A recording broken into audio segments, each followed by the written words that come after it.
Election হওয়ার ব্যাপারে সংশয় নাই, ইলেকশন সুষ্ঠু হবে কিনা, সুন্দরভাবে হতে পারবে কিনা এটা নিয়ে সংশয় আছে।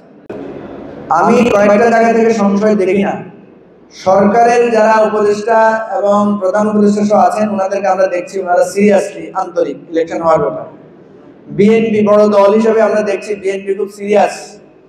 সেকেন্ড বড় দল হিসেবে জামাতকে আমরা দেখতেছি জামাতও খুব সিরিয়াস প্রচার প্রচারণা চালাচ্ছে। কিন্তু সরকারের যে আইন শৃঙ্খলা রক্ষাকারী বাহিনী এদের একটু দুর্বলতা এখনো আছে। ইলেকশন হওয়ার ব্যাপারে সংশয় নাই, ইলেকশন সুষ্ঠু হবে কিনা, সুন্দরভাবে হতে পারবে কিনা এটা নিয়ে সংশয় আছে। দ্বিতীয় কথা যেটা,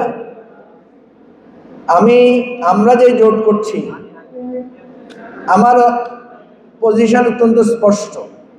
আপনারা জানেন বিএনপির 4 থেকে 5 জন নেতা আছেন, ওনাদের শক্তিশালী অবস্থান আছে, ওনাদের ফলোয়ার আছে, ওনাদের ত্যাগ আছে, স্যাক্রিফাইস আছে। সবাই যদি ঐক্যমত থাকে, ঐক্যবদ্ধ থাকে, কারোর মধ্যে যদি কোনো অসন্তোষ না থাকে, সেই রকম যদি কোনো আন্ডারস্ট্যান্ডিং হয়, বোঝাপড়া হয়, তাইলে আমার কোনো আপত্তি নাই।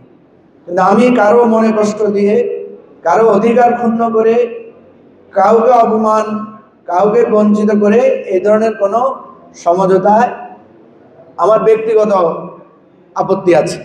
এটা একান্ত আপনি মুরব্বী সবার চাইতে, এই জন্য আমি আপনাকে ব্যক্তিগত এটা বললাম।